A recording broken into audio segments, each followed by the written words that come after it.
Well, good evening everybody. Thank you for coming along, and especially for everyone being on time or even just a little bit early. Well done.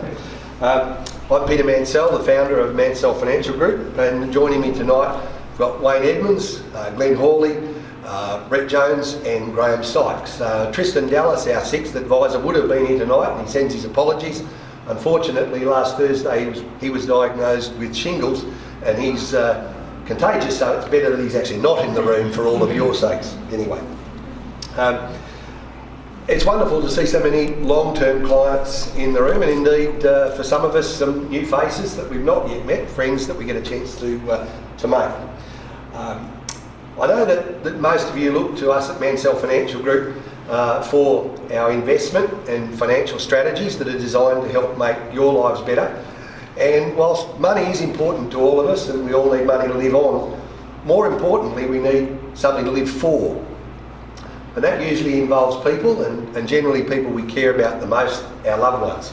Tonight we've got someone that's going to help particularly talk about retirement more from that relational side of things. And it's with that sentiment that I'm going to introduce to you Barry LaValley. He's from Victoria on Vancouver Island in British Columbia, Canada. He's going to share with you some of the very, very vast body of research that he's done into retirement lifestyles and indeed living in retirement. Barry has spoken in many, many countries around the world about life in retirement. He's without doubt one of Canada's foremost experts on what it's like to live in retirement. He's a genuine retirement educator. Tonight, Barry's going to share some of those vast learnings with you in a formal presentation, and then we're going to have a Q&A afterwards. And after the Q&A, you'll see we're going to have tea and coffee over here. We'll have some nibbles from the bar, and for those of you that feel inclined to need a cold refreshment, Damien over behind the bar, he'll help you buy one. So, without any further from me, I'd like to welcome Barry LaValley from Canada. Welcome, Barry. I don't know about a formal presentation. I just thought I'd come and let's just chat about retirement. As Peter said, I'm not from here. It's funny, I was sitting and looking at the crowd as you all walked in, and 2 weeks ago, before I came to Australia, I did sessions in Los Angeles. And I'm looking at the crowd here and the crowd there, and except for the fact that you talk funny, it's the same audience. So if you heard this 2 weeks ago in Los Angeles, bear with me. It's funny. This whole thing about retirement is pretty universal. So the work that I do is in Canada and the United States, but also in Great Britain, Australia, New Zealand. And I find that the attitudes, the issues that people go through are the same everywhere. Now there are differences. You have they have 401k plans in the United States. The money part is a little bit different. But what we go through, what we experience, the issues that come up are pretty universal. What I'd like to do tonight is to share with you some of the myths and misconceptions around retirement and aging. And if I'm successful, I want to get you on the same page as far as what this period of life actually is. Now to do that, I want to talk about the preparing your mind for retirement. My background is in psychology. I'm going to give you a different view. I'm going to talk about the psychology of retirement and what sets successful retirees apart. Then I'll focus on some specific things. I want to focus on relationships and what happens to us as we get older, some of the things to watch for. We'll talk about your social network and its importance. I would be remiss if I didn't talk about work and its value. And then we'll talk a little bit about leisure, and we'll talk about the power of time. My goals for this session are having you walk away with a clear understanding of what your future might look like. What are the opportunities and possibilities? The second goal that I would have is to get you to think of the whole idea of retirement in different terms. Because the way most people look at retirement is actually not close to reality at all. Then finally, I want you to have some idea of where you are in your planning process so that you can then turn around, talk to an advisor at Mancell Financial Group, and talk about where money and life actually meet. So that would be my goals for this session. Well, let's start off with the myths and misconceptions, because boy, there are a lot. Let me ask you a couple of questions. True or false? Retirement could be the longest single phase of your life. What do you think? Well, I guess it could be, right? You could be in retirement for 30 years. Except, in May of this year, I had my 65th birthday. From the time that I'm 65 through to the time I'm in my late 80s, if I make it that far, I'm going to go through anywhere from 6 to 8 very distinct transitions driven by my health or the health of my wife.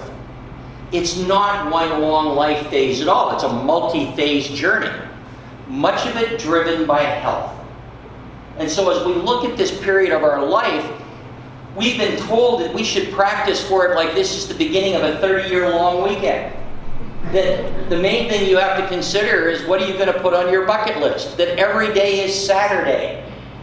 Well, I have to tell you that that's not exactly true. Successful retirees don't tend to look at this as a permanent vacay. Instead, it's just life. It's just life, but with one exception, or one difference. It's a period of your life where, if you choose, you have control. If you choose. Many people don't. But I'm hoping that you will choose, if you haven't already, to make this the kind of life that you want. I'm going to help you. Now, let me ask you a question. How many people here are already retired? Okay, don't worry, I got stuff for you, all right? I know you're here for the drinks afterwards, but but I do have some things for you, because over the last 20 years, we've done an awful lot of survey work on retirees around the world and what sets successful retirees apart. So I want to share that with you, because I'd love you to go and say, yeah, I'm doing that. Yeah, I'm doing that. I hadn't thought of that. So again, that's kind of my gift to you if I can give you that. A couple other true or false.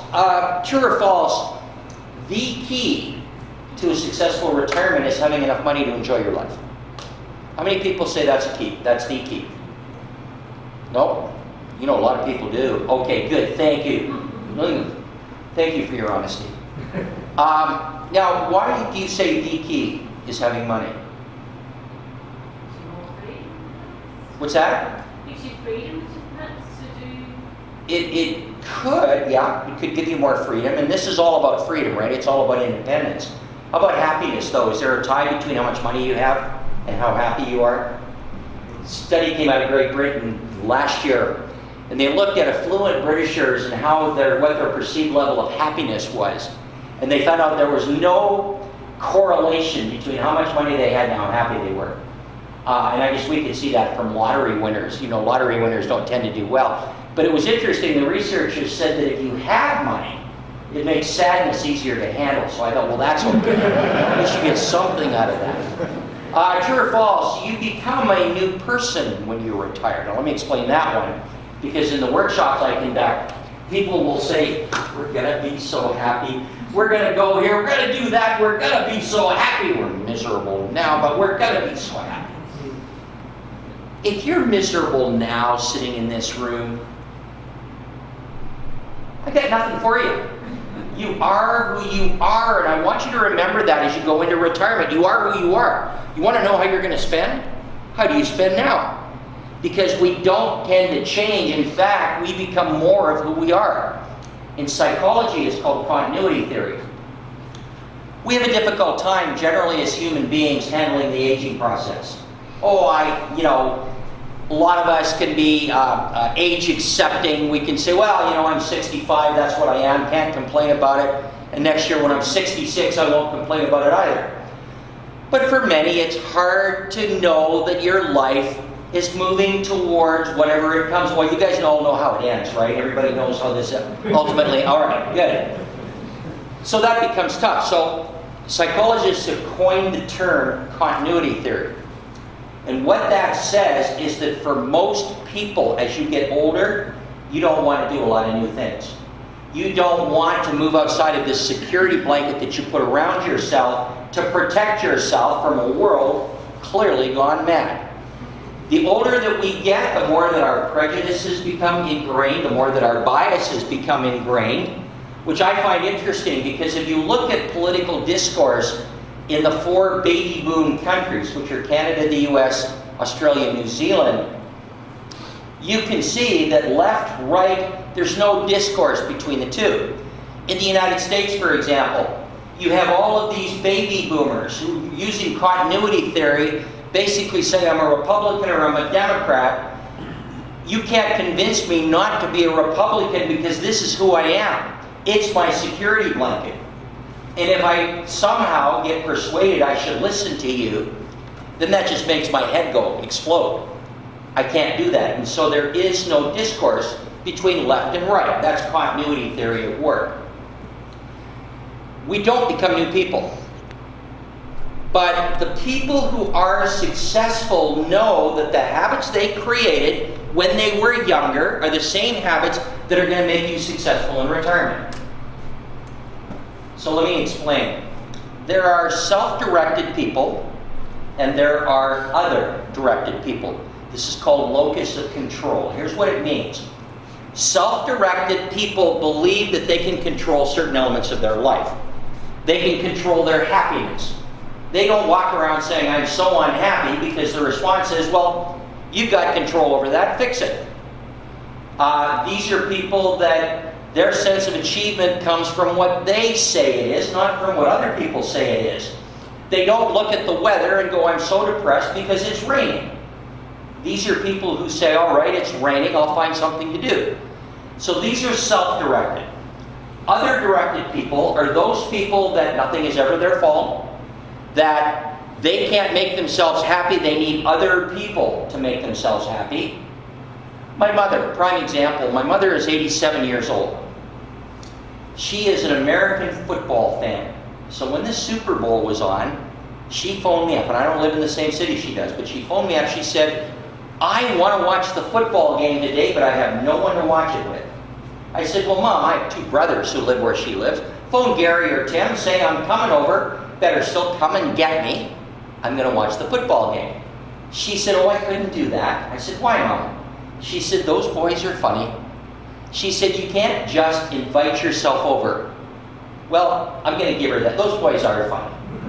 So I said, all right, Mom, you have two friends who live in your complex, Betty and Jean. I don't know if they like football, but they like wine. Invite them over, get a big box of wine, which is how she drinks it, often in the same sitting. Invite them over, and they'll drink wine, you watch the football game. She said, oh, I couldn't do that. I said, why, Mom? She said, those girls are funny. She had every ability to make her own reality, but she did not. So it's extremely important for us to feel like we have control over this phase of our life. Here's another true or false. True or false? More than half of Australian retirees report being lonely, depressed, and or sad. What do you think? Yeah, it's true. It is. But then the question is, why? This would be a tough one. What's that? It's their own fault. Well, I could give you that, but you know, yeah, that would be the logical extent. Thank you for playing. Are you going to be there all night? You could say that. You could say, well, because they just lost a spouse, they have to provide caregiving, they're sick, they've got health issues, they lost structure, their families. I mean, you can go all the way through. Here's the reason it's true. If you survey the Australian adult population in general, more than half would report being lonely, depressed, and or sad. Their incidence of depression for Australian seniors are no higher than the general population. But here is what's higher. Divorce, substance abuse, and gambling. All right? Now, divorce, gray divorce. The number one demographic in Australia, as it is, by the way, in Canada and the United States, number one demographic for divorce is the 55 to 64 cohort. All right? That's when you get to this point in your life and all of a sudden this relationship that you had built where he's not home, you're not home, and you kind of meet in the hallway, that has changed. That's changed. All right, so that's a problem. Problem is that you don't know each other typically and have to redo the whole marriage conversation. I mentioned substance abuse. Prescription drugs certainly, but more so alcoholism. Now think about this. And I'm sure you know people, heck, you might be in this room, but you know people that, when you were working and you used to have the cocktail at 5 o'clock after work, now you're starting at noon. By 5 o'clock, you're blotto completely, all right? So this becomes a major issue because for many people in retirement, it is their way of handling the aging process. It's their way of handling life. Gambling is much the same way. A lot of people in the casinos go there because they're taking their household money and trying to get the big score. In fact, in Canada, a study that came out from Bank of Montreal found that 11% of Canadian pre-retirees expected to get some of their income in retirement from lottery winnings. Can you believe 11% playing the lotto because they can't afford retirement? So gambling is another one of those issues. I mention all of this because we can be prone to doing things to just go through life rather than living life. I mention that because it doesn't apply to everybody. For example, we know that self-directed people do far better than other directed people. People who become single or who are single do far better than those people who are other directed. The New England Centenarian study of a few years ago looked at men and women over the age of 100, and as you can imagine, more women than men. The researchers found something that was very surprising to them. They found that a statistically significant number of women over the age of 100 had never been married. Now think about that for a minute. They'd never been married. Now I know some of you are thinking, well, see, I told you. But what we learned from that is if you make it to age 100 and you have never been married, you had to have been self-directed. And we find people who become suddenly single, for happenstance or whatever, the ones who do better are those people who say, I'm leaving that, that's done, I have to move on, I have to make my own life. So again, that becomes very important to people. Now, as I look at the psychology of retirement and trying to figure out if somebody's going to do well or not, I look at whether you are self-directed or other-directed, but there's two other things that I look at. The first one is how optimistic are you versus how pessimistic.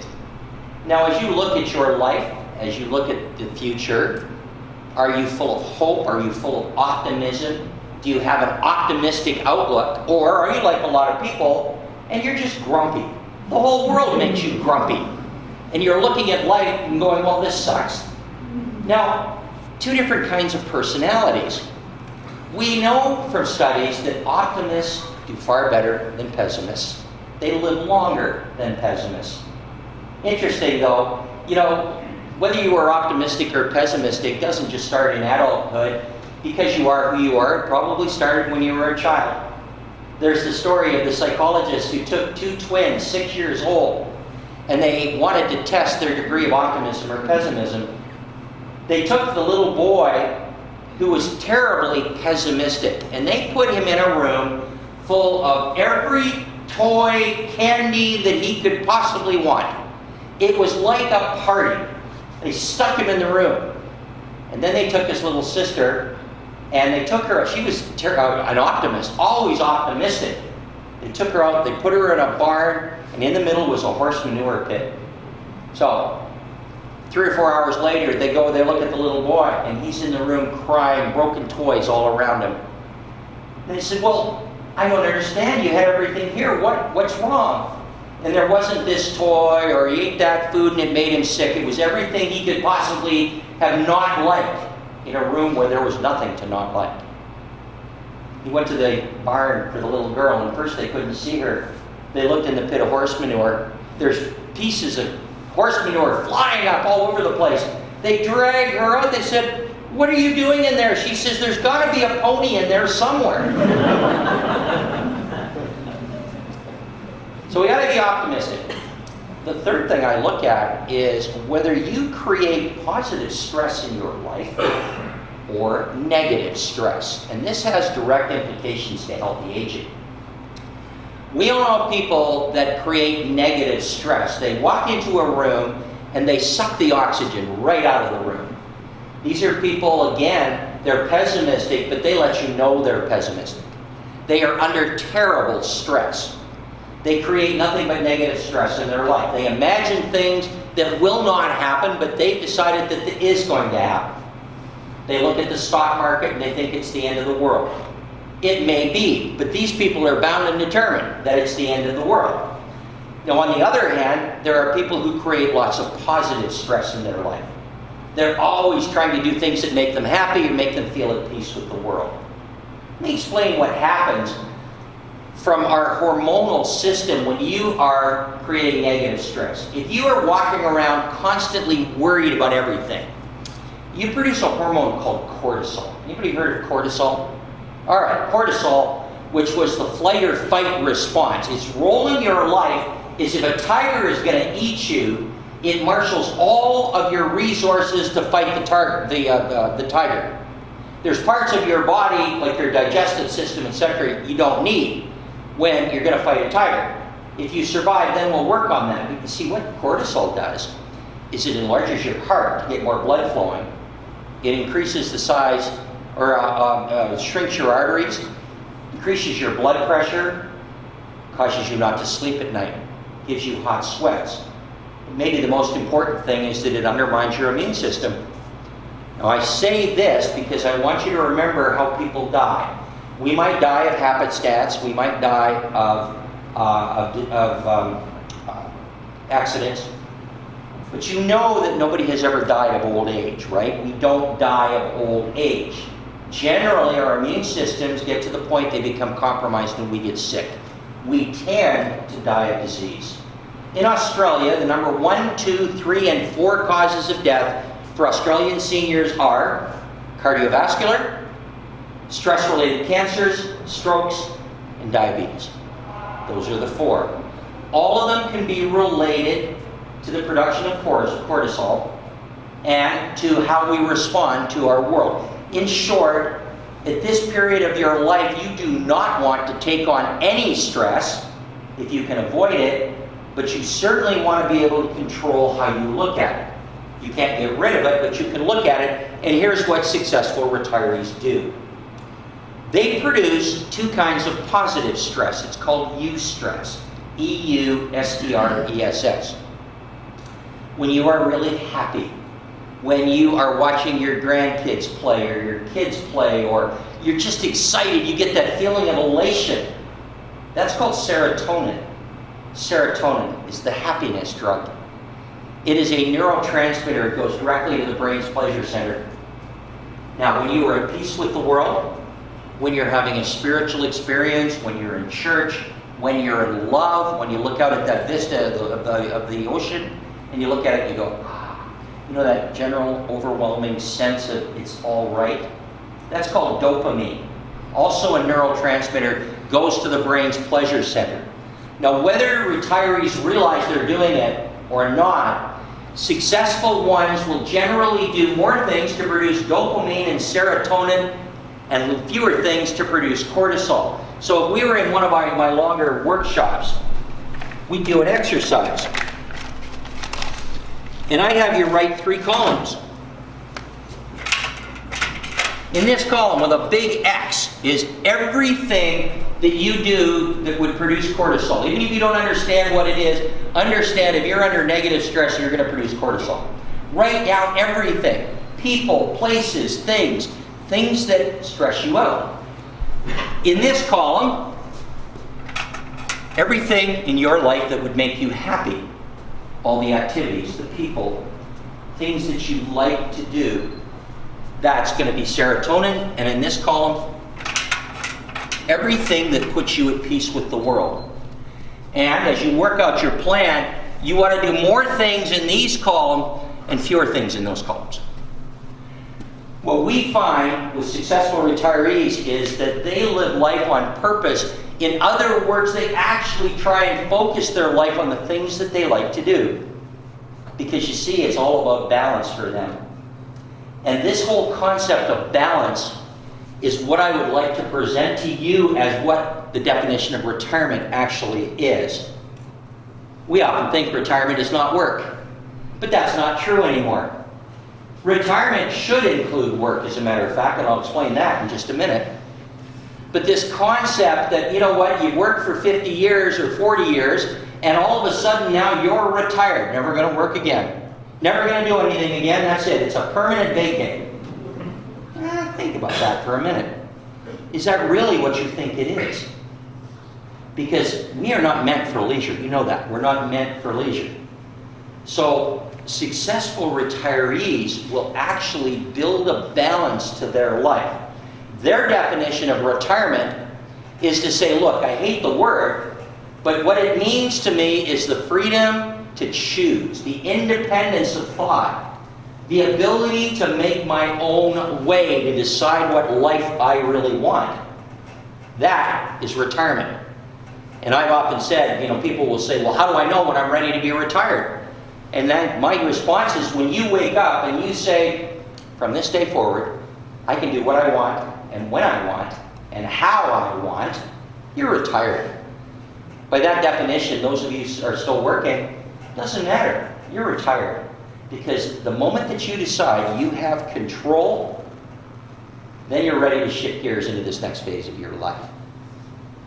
I am fond of using words or focusing on words that will help us understand retirement and retirement planning, the things that you want to think about. The first two words that I will give you is, number one is opportunity, and number two, possibility. And I want you to think, if you were really in charge of your life, what are the opportunities for you? Is there anyone here who would like to go back to university or back to school? You see, there's a common response. But let me throw something at you, okay? I have a physician friend who gave up his practice at age 65. He's always been an art history fan. He found out at the University of Victoria teaches an art history course in Tuscany. And that's where he and his wife went, to Tuscany, to learn about art history. Why wouldn't you want to do that if you were really interested in art history? But you're not, but there's things you are interested in, right? And if there are things you are interested in, what's your favorite sport? Okay, so have you been to a grand final? No. Is that something that might be an opportunity for you? Yes. Okay, there you go. But no sore beats me. Might be a long time, but that's okay. My friend was a Collingwood fan. He took me to see Collingwood, and I wasn't a great game. well, I understand that they actually did make it to the grand final this year. Well, they got beat, but they made it to the. You really are a pessimist, aren't It doesn't matter if I get second or last. There you go. There you go. We came last. But you see, as we look at these things, one person may not want to do it, but somebody here might say, that sounds kind of cool. I wouldn't mind doing that. Just to keep yourself active, just to keep yourself doing things. You see, it's all about possibility. And one person's possibility is different than the other's. The other thing is not possibility or opportunity as much as it's possibility. Because what may be an opportunity isn't possible. All right, I'm not going to Everest Base Camp unless I can fly in a helicopter there, which I've always wanted to do. But that's just not on my horizon right now. In my priorities, it's not there. So I want you to think in terms of, what does this period of my life give me as far as an opportunity? And in that, what are my possibilities? Okay? All right. The other word I want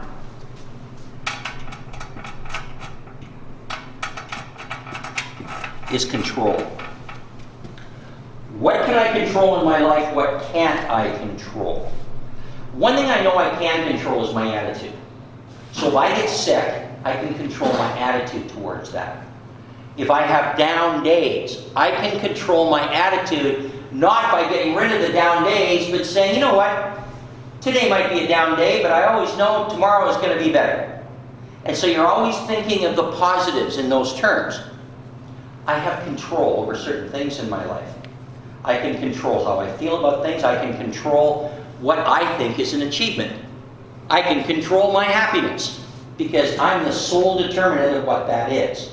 I don't need money to make me happy. I don't need another person to make me happy. What I have is what I want to make me happy. That's being self-directed. That's being under control. So if you think like that, then it opens up a whole new world of opportunities and possibilities for you. I am often asked, is there a standard definition of happiness?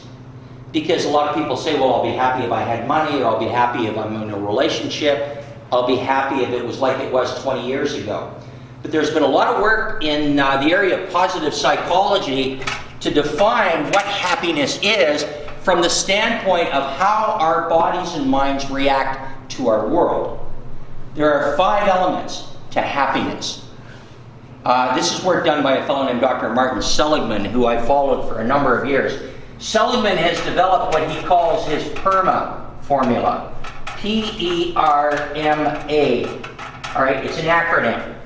The P in Perma stands for positive energy. In other words, you are determined where you can be as positive as you possibly can. All right?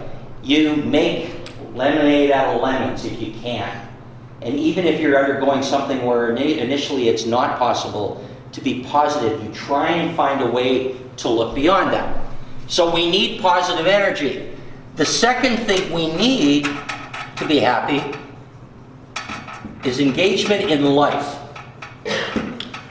One of the big issues that I find when I counsel people who are just retired is their feelings of irrelevance, of uselessness.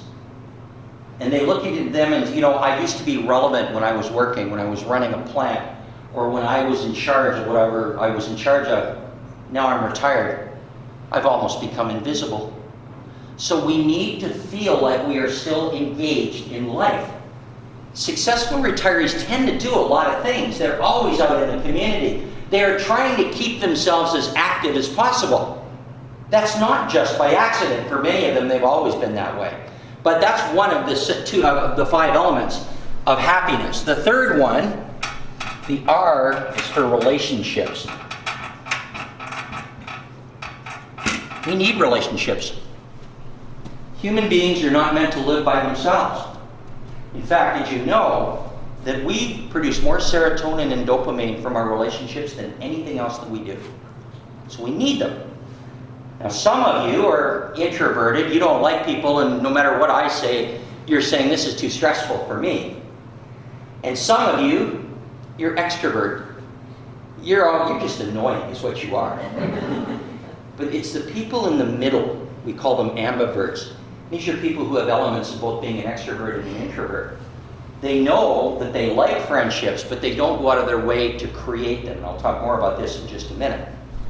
The M, second M in this,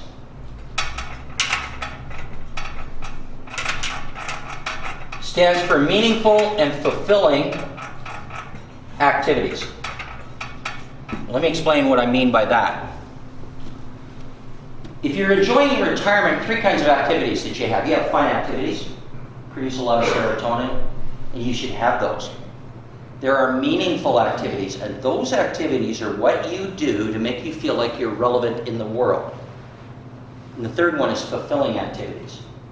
And if I were in a longer session, I would say, okay, I want you to think of what your top 3 values would be going into this phase of your life.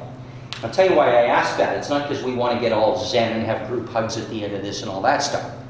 It's because your fulfilling activities that you will really benefit from in retirement will come from the top 3 values that you have. So for example, in my case, my top 3 values, I think family is number 1. Spirituality, however you want to define that, is number 2. And in my case, I think sharing would be number 3. So the activities that I undertake are going to fit those 3 things. Those will be where I get the most fulfillment out of the things that I do. Now I'm going to do other things, But generally, I'm going to take my time and see if I can focus my time on those 3 areas. I often will run into people in my retirement sessions and I will say, how's your retirement going? And it's a standard answer. They always say, oh, it's never been this busy. I don't know how I ever found time to work. And you say, that's great. Are you doing what you want? And the response is, no. Why not? Well, I don't have time. Now, I don't know about you guys, but it seems to me that if you have control, wouldn't you be spending your time on the things you want to spend time on? So, for example, some of you are quite keen to look after your grandbabies in retirement. Who wants to move away from this wonderful place and move to some place to look after your grandchildren? I'm not questioning, I'm just saying, all right. So you get this situation. One of you in the couple decides you should be closer to your grandchildren, so you leave your friends, you leave the ocean, you leave everything here, and you're going to Alice Springs to be close to your grandchildren. Anybody been to Alice Springs on purpose? There you go.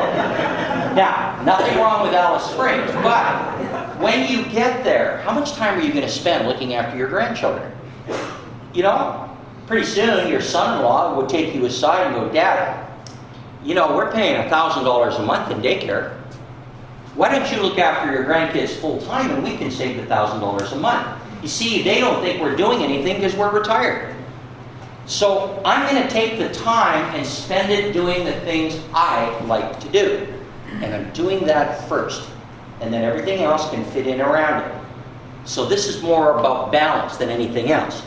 So we've had positive energy, engagement in life, relationships, meaningful and fulfilling activities. And then the last one, and this may surprise you. I don't know if I spelled that right. Achievements. We need to feel like we are achieving something. This is part of the human condition. If you go back to university and Maslow and his hierarchy of needs, Maslow said, you know, we have basic human needs. And it's a hierarchy. He said, first and foremost, we have the need for survival. And then when you've got that looked after, we have the need for safety. And then the need to belong. And then the need for ego satisfaction. And then finally, at the apex of the pyramid, the need for self-actualization. We need to feel like we're doing well. We need to feel like we have achievement. And yet, our achievements in the past tended to come from our workplace or from raising a family, and they tended to be things that people told us about. We weren't the determinant of our own achievement. Somebody else determined whether we were achieving or not. Now you're in charge. So picture this, grandson and grandfather in the fall, the leaves are falling. The grandson and grandfather are going to rake the leaves. Grandson takes the front yard. Grandfather the back. Grandson rakes all of the leaves up in the front yard. He goes to the back and Grandpa's only raked up half. Grandson says, Grandpa, why didn't you rake them all? Grandpa said, well, first, I only intended to rake half. And so I did good, didn't I? He said, second thing, if I raked them all, I'd have nothing to do tomorrow. Okay, I'm not going to argue with him. That's what he thought was an achievement. I do some work every year for a group of lawyers in the United States who have got together every year since law school, okay? So for the past 4 years, I've counseled them. They're from all over the U.S. They meet and they catch up. About 3 years ago, a member of our group, Marion, who was the #1 trial attorney in the city of Chicago, she retired. Her name was always in the paper. Everybody knew her. She was always being quoted. She fought the biggest cases. They said, Marion, how are you handling this? You're clearly not who you used to be. Who are you now? And she said, you know, I was really worried about this. She said, you know what I do now? I volunteer 3 days a week for the Chicago Catholic School Board. And I help them build programs for kids in the inner city. She said, I'm getting more out of that than I ever got out of practicing trial law. I thought, you know, that's a great story from her. It's something that we might remember. We need these achievements. Now, how do you decide what's an achievement? Well, I'm a big list maker. Who's a list maker here? Who writes lists? I know you do. All right. You notice more women than men put up their hands? Okay, well, I write lists. My wife is a big list maker for me. Reminds me of, we did some consulting for a civil engineer who retired in Buffalo, New York. He retired and his plan was he was going to play golf. His wife owns a business. So day one of retirement for him was December the 1st in Buffalo. Now December the 1st in Buffalo is not like December the 1st in Burnie. Buffalo is the only place that global warming forgot. So here he is, day one. No golf, obviously, lots of snow, no golf. His wife pretty well comes to the conclusion that he's got no plan for this retirement. But he has already gone out and he's bought his retirement uniform. Now, I don't know, gentlemen, if you knew it, but there actually, and this is global, there actually is accepted dress in retirement. You've got a choice. The first one is sweatpants. You are allowed to wear sweatpants all the time if you want. Or the second one is a white terra cloth robe, and you might as well spill tea right down the front of it because that's how it's going to look. It has a belt that sometimes does up and most often doesn't. And you are allowed in retirement to wear white tube socks and sandals at the same time. So note that. Okay, so second day, his wife has to go to work. She writes out a list of things she wants him to do because she said there's no way he's going to sit on the couch. She writes down a big list. She goes to the refrigerator, takes a fridge magnet, posts it on each corner, and leaves the list there on the fridge. He gets up, he goes to the fridge during the morning. He looks at this list. He pulls a pen out of his robe. He scribbles approved across the bottom, sticks it back on the refrigerator. That's the last we saw of the list. So the point there was, yeah, she made a list, but he had no intentions of following it. We do need achievement. We need to feel like we're doing something. Now let's look at a couple of specific things. I want to look at work, because we said about work, how many people here have no intention at all of working again? Okay? You're not putting up your hand. Are you want to work in the future? No. No. Down as long as I can. What's that? Work down as long as I can. Okay, good. All right. A couple of points here, and I'm not going to, disabuse you of that notion. A couple of points, though. What do you mean by work first? Well, and that's the thing, right? Why you still work for yourself? Work for yourself. Work doing stuff that you want to do, because that's the key. That's the key. We think work is working for wages and something we don't like. That's not what work is at all. Work can be volunteering. That's work. Work can be going back to school. That's work. Work can be building a deck or an addition in your yard. That's work. So we look at all these things and we say, okay, so work isn't just what we're used to. Now, we need to work. We need to do these things. Successful retirees will continue to do work or work-type things. But, and here's the key, they make it part of their leisure plan. So they do things that are work, but they do it because they like to do it. It's fun. And that's the kind of work that you should seek out. Again, if you need to get paid for it, fine, but most often you're not getting paid for it. You're just doing it because it uses your energy, your experience, your time, either to help yourself or to help somebody else. That's work, and it's a type of leisure. Now, I know there are still people here that think, okay, I've worked for 40 years. Now it's going to be leisure. I'm going to put my feet up. I am going to do as little as I can. If I were to say realistically, is that what you think will happen in retirement? I think once you think about that, you might say, no, probably not. We know that there is a direct correlation between the longer you work at something that you like and the longer you live. Those numbers are unassailable. And the reason for that is work creates dopamine and serotonin. It supports our immune system. We don't get sick generally, or we get less likely to get sick.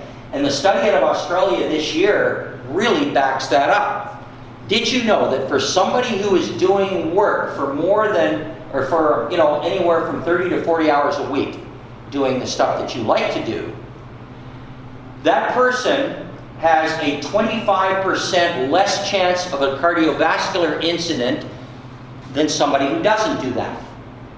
They have a 27% more likelihood of diabetes than somebody who doesn't do that. They have a 30% less likelihood of a dementia over somebody who doesn't do that. And we haven't talked about dementia other than to say that in Australia, for people over 85, there is a 50% chance that you will be affected by dementia in some form.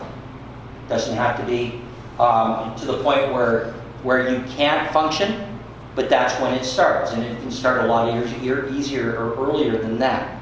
So we know we have to use it or lose it.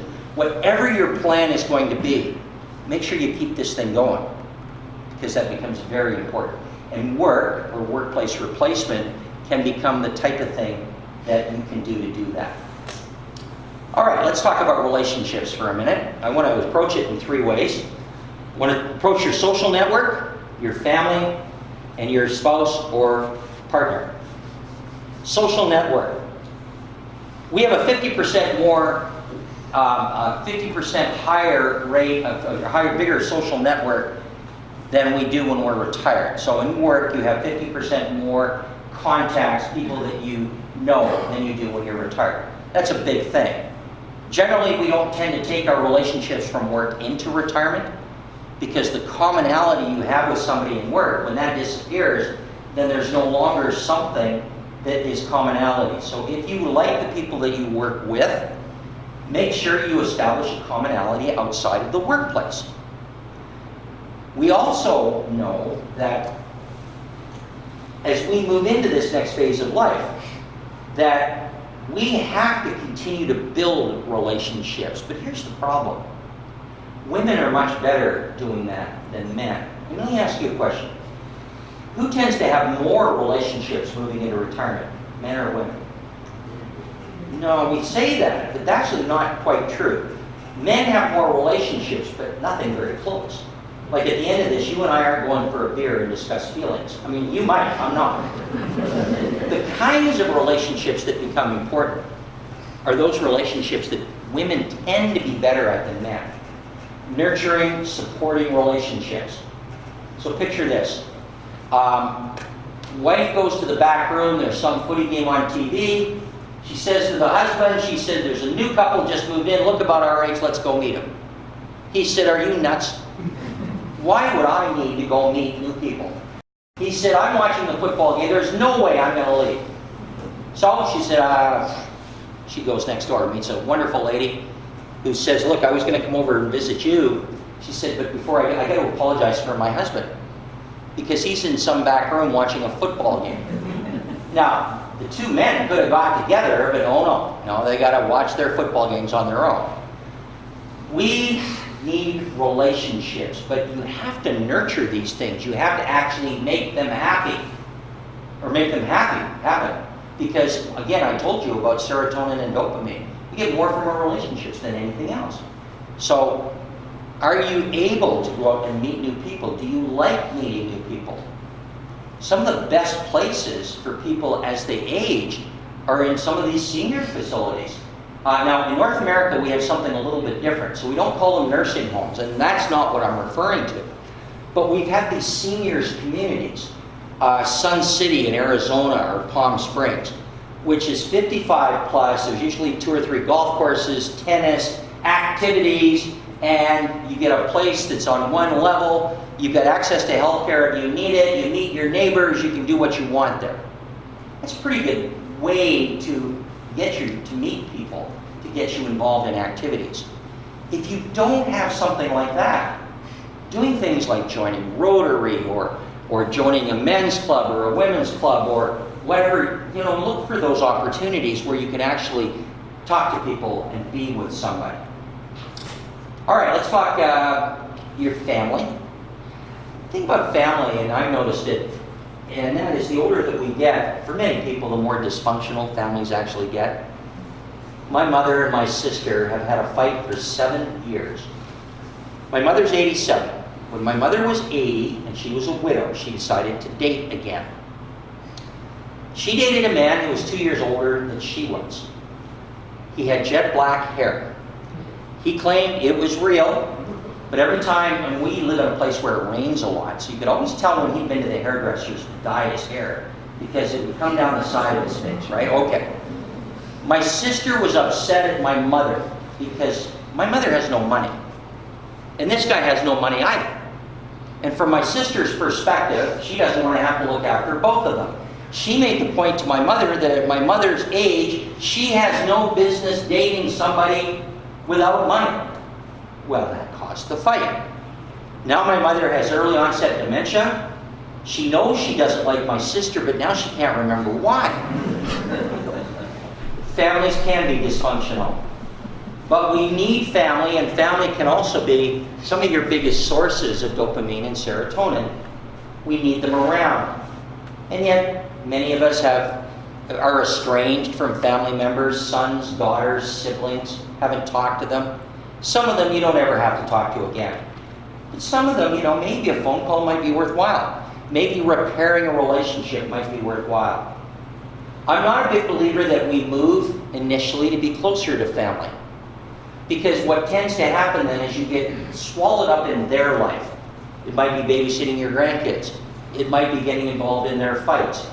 Generally, it might be helping them financially. All things you probably don't want to do if you didn't have to. So there's plenty of time for proximity. Doing it immediately, I'm not in big favor of. But family's important. Now, every person in this room should have an enduring power of attorney to act for you when you can't act. And you should have an up-to-date will. Now, you might think these are self-evident, but did you know that in Australia, only 36% of Australian baby boomers have an up-to-date will? Only 36%. So we need that. We need that in place to act for us when we can't act. The last group, as far as relationships go, is your spouse or significant other. Ask you a true or false question. True or false, retirement is easier on those relationships than when you were working. Yes. If you don't believe that, I'm just going to mention two numbers to you. 24/7.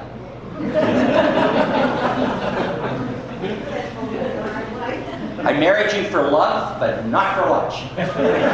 What are we doing today? I'm going for lunch with the girls. Can I come? No. I did a study in Canada with one of the major Canadian banks. We looked at couples, and in this case, male-female couples who were not yet retired. We separated the men and women. When we surveyed the men, and one of the questions was, what do you want to do more of in retirement? 38% of the responses, the number one, 38% of the responses said, in retirement, I want to spend more time with my spouse. Isn't that sweet? That should get you right here. And 8% of their spouses wanted to spend more time with them.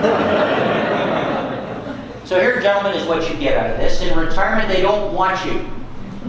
Get a life, get a dog, get a hobby. The idea is that the 1 + 1 = 3 is probably the best way to look at relationships. In other words, my retirement, my wife's retirement, the two of them together make this thing in the middle that's our retirement. But what I find is that a lot of couples become codependent. They fall in on each other. So one won't do something unless the other one is there to do it. They don't have independent thought. They don't want to go do independent things. My friends Bert and Marlene, we golf with them. We're not really friends because they don't have any friends except Bert and Marlene. And when they retired, they bought matching sweaters. It's like a team uniform. They walk up and down the street. My wife swears this is true. She's driving by the gas station one day, and there are Bert and Marlene pumping gas together. Both hands on the pump. Now, you might say, well, what's wrong with that? Wouldn't that be, but what might be wrong with that? It works for them, except, what happens when something happens to one of them? Then what happens? We need independence. You are not a couple who is retiring. You're two independent people who find a way to meet in the middle. Conversation becomes really important. We have to talk to each other. It's a new ballgame because now you are with each other all the time. I love my wife. I think my wife is the most wonderful person in the world. But the reason my marriage, in my opinion, works so well is the fact that I'm never home. So you got to think about that and say, all right, what do we do? Roles in the household. Just because she cooked for 40 years, why can't you cook? Or picture this, husband retires, wife still works. Husband waits at home for the wife to come home and cook him dinner. Does that work? So we should we should look at how do we take these roles and get away from the pink jobs and the blue jobs and start talking about how do we share the responsibilities. Or when I said couples don't talk, they often don't talk about the plans, the aspirations that they want. Or they assume that just because I want to do it, my wife will want to do it. My brother Gary is a prime example. Gary retired at 55. He did pretty well. He's a golfer, but he lives in a place called Calgary, Alberta, Canada, which has snow in the winter. What he wants to do is go to Palm Springs. So he buys a caravan bigger than most rock bands. This thing is huge. And he and his wife Shauna are going to go to Palm Springs in the winter. His wife Shauna hates the motorhome. He didn't even ask her when he bought it. He just bought it. She hates it. She hates to drive. She hates the desert. She hates golf. And she hates Gary. He said, don't worry, she will learn to love it. She won't. So we have to have these conversations about what do we want to do? What do we do together? And do I have my friends? You have your friends. We have friends that meet in the middle. Just remember, codependence is pretty easy at this period of life. One of the other things that I find, you get a person who used to control things in the workplace, ran a company, ran a farm, ran whatever it is. He controlled things. He comes home, he's not controlling the workplace anymore, he's going to control you. So that's another issue that comes through it, where he is going to control you. So we've got to, again, just talk these things out because they do become problems. Okay, leisure. I think we should just make a comment on leisure. Successful retirees balance their leisure, and as I said, they take work and make it part of their leisure activity. In retirement, you have different kinds of leisure. You can't just play golf for those, if there's golfers in the room. Anybody a golfer in the room? Okay, what's that? Ruins a good walk, but you like it, right? And how much are you going to play in retirement? I play 4-on-4. Okay, well, see, I belong to a golf course in Canada where you can actually golf 7 days a week, as you can here. A lot of our members, average age is 68, they're out there every day. We laugh because we talk to them, we say, well, why are you out here every day? And they said, well, it kills 6 hours. By the time that they get their shoes on, play, have the beer, 6 hours. I said, well, you're married, what does your wife think? She said, she hopes I can play 36 holes in a day. We play golf every Saturday with Charlie. Charlie is one of those guys who's out every day, 75 years old. World's worst golfer, but he's such a hoot to play with. We like playing with him. One Saturday, he's out there and balls in the bushes, balls in the water, balls out of bounds. Okay, typical Charlie. But the 5th hole, another ball goes out of bounds. He slams his club down. He says, if I wasn't married, I'd quit this game. So, we can't do the same things over and over. One thing I want to remind you is in leisure, it's very easy to do the same things over and over, like Groundhog Day. Golf every day because you're filling in the time. Travel all the time because you've got nowhere to go. And what else would you do? I'm not saying you don't want to golf or travel or do hobbies, but they also can be hiding places for you as you slowly but surely become brain dead. Do things that keep you engaged in life. Don't just go off on a vacation unless you know why you're going and what you want to get out of it. If it's fun, that's great. But I find a lot of people travel because that's what you do in retirement. And if they didn't travel, they'd be sitting at home. So let's go travel. Well, go travel, but enjoy it. Get something out of it. Create dopamine and serotonin. We need to balance our leisure. So, when I said different types of leisure, there's solitary contemplation. That's when you spend just meditating. which for the brain, by the way, as we get older, is very good for us. Nostalgia, those kinds of things are also very good activities that we can undertake. There is physical activity. There's creative expression. There's intellectual engagement. As I said, spectator appreciation.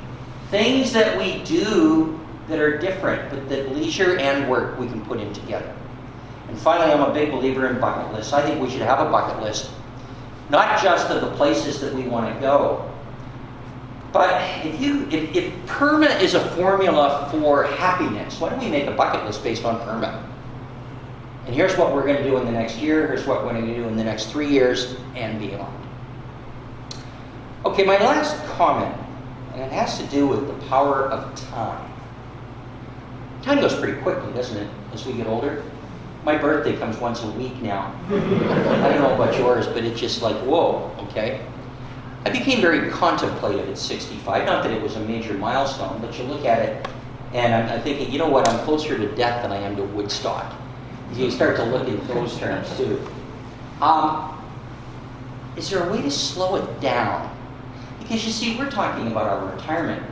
We're talking about taking control of our life, enjoying the heck out of it while we can. And by the way, in retirement, you want to do as much as you can, as quickly as you can, and you never put anything off, ever. I hope you can do it for 30 years. Because the health that you have, the relationship you have, you want to take advantage of that. You don't want to waste time. I had a lady who came up to me and she said that her daughter, who is single and lives about 900 kilometers away, has 2 little girls. The daughter phoned the mother shortly after her and her husband had retired. She said, Mom, I know you and Dad are just retired, but I need a favor. I want to go back to school. I have never had the opportunity to make something of myself because I've had to look after your granddaughters. Would you and Dad consider giving up 2 years and coming here, looking after your grandkids, let me go back to school? I would be eternally grateful. Didn't sound so bad, except husband didn't want to do it, but a year and a half in, he had a stroke. So now they don't have any plans anymore. They do, but not what they used to. We cannot afford to be cavalier with our time. And I found that out personally, and this is what I want to leave you with. A number of years ago, actually 10 years ago, I wanted to increase my insurance. I went to the doctor, and you have to have medical evidence if you're going to increase your insurance. He did some tests. He phoned me up and he said, I have to send you to a specialist. You have a problem. I said, what's that? He said, I think that you've got a prostate issue. Well, my brothers had that. They all had operations to take the prostate out.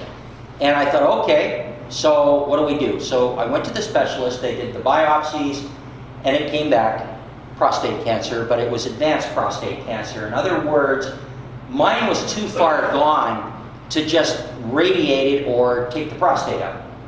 Prostate cancer, like breast cancer and malignant melanoma, is systemic.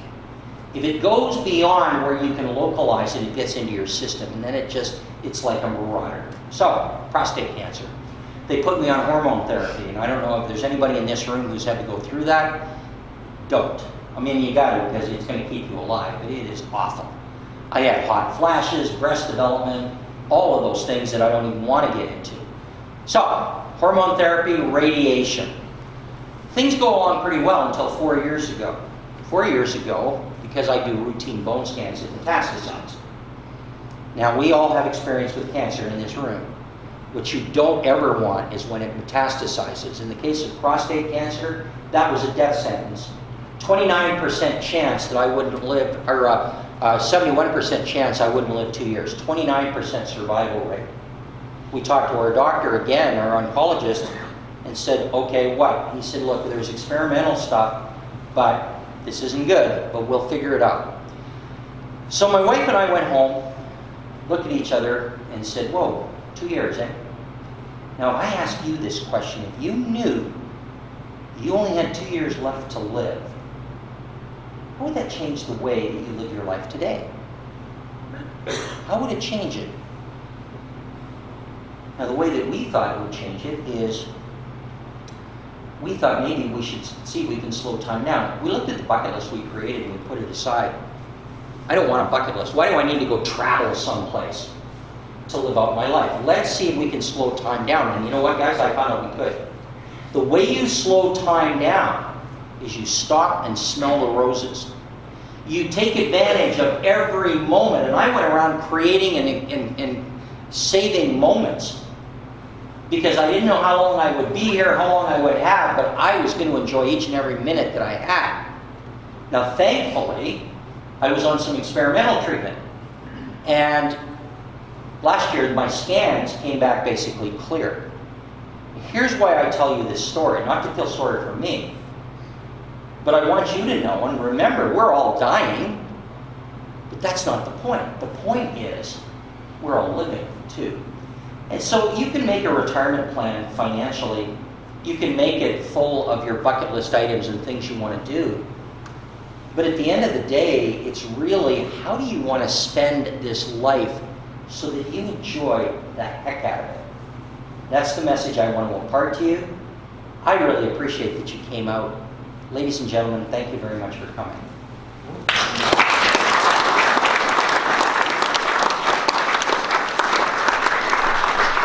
Thank you, Barry. Now, we're not going to let him off that easy. We'd like to have a Q&A, folks. Now, the hardest question is always the first one, so please don't be the least bit sheepish or embarrassed, please. You know there's never any questions, right? There's got to be questions. There's got to be. Good. Thanks, Gary. Talking about successful retirees. What's your definition of a successful retiree? One that enjoys their life, one that finds themselves fulfilled, one that has good relationships, one that is enjoying life for the moment. That would be successful in my view, right? A happy person, and happiness is defined by that. That's what I would say is a successful retiree. Not money, not financially. Anything else? I was interested in the comments you made about that. There's a Maslow theory Yeah. and the components in that. Was that developed for retirement or for retirement specifically, or was it someone noticed that? About the Perma Formula? No, that wasn't developed specifically for retirement. That was developed for life happiness in general. If I had to deliver a session for a group of students, I would give them the same thing. But it has to do, we're not different people in retirement, and those are basic life issues that when you think of it, we've always had, always things that were going to be positives in our life. Do you still live in Victoria? I live in a place called Nanaimo, which is just north of Victoria on Vancouver Island. And you play golf 7 days a week? Me? I could, I don't. It doesn't snow there.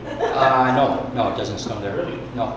We went to the wrong part. It's, wrong part of Canada, everywhere else it does, but not in Vancouver Island or Vancouver. And the reason is that the ocean current is warm, and so it's pretty, it's not tropical. If it gets to below, just trying to think in the wintertime, it might get below 5, but not very often. But in the summertime, it doesn't generally get above 25, so it's pretty moderate both ways. And the grass is always green. Yeah, it is. I'm not a big heat person, and the hormone therapy they stuck me on, I can't handle heat anyway, so it works out just fine.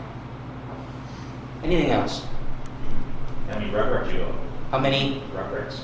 Children. I have no. Well, we use the same term, but my son is 27. I have one, and he is a forest ranger on Vancouver Island, and a hiker and a mountain climber. He likes the outdoors.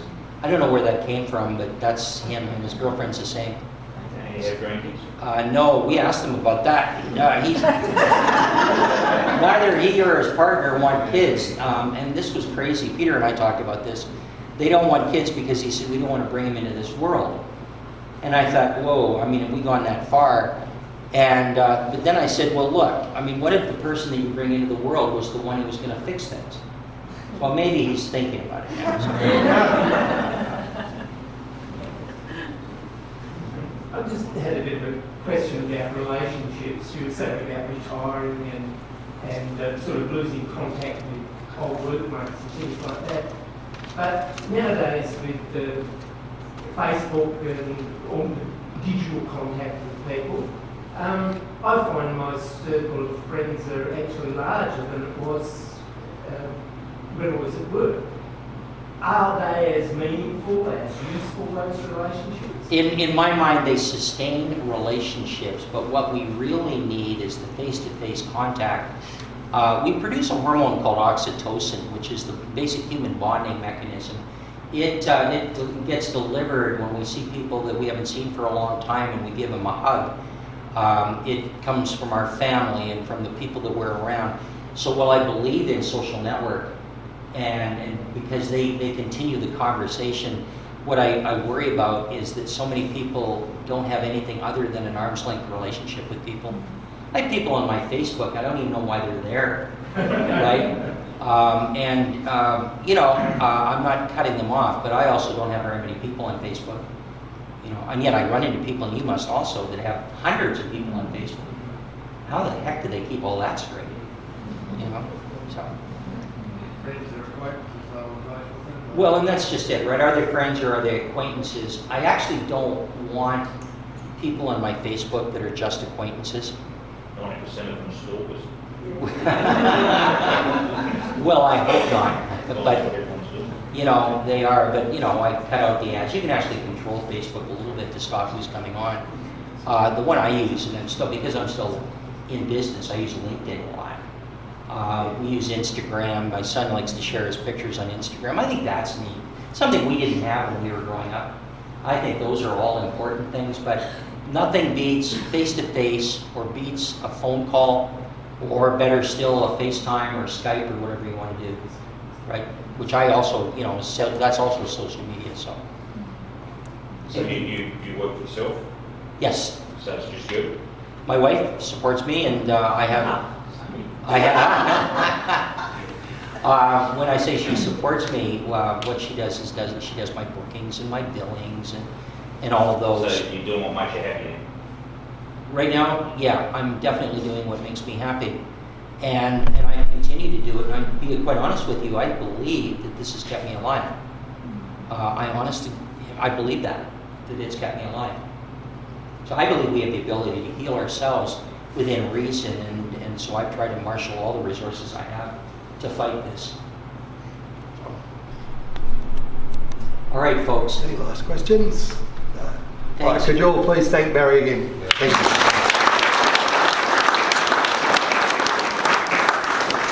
As indicated, there's tea and coffee over here on the left. On the bar now are some nibbles to have with the tea and coffee. And for those that want, Damien will allow you to buy a cold beverage if that's what you'd like. On behalf of Wayne, Graham, Glenn and Brett, and Daniel over here on the right of the camera, thank you very much for coming along this evening, helping Barry's night be a terrific success. Thank you very much.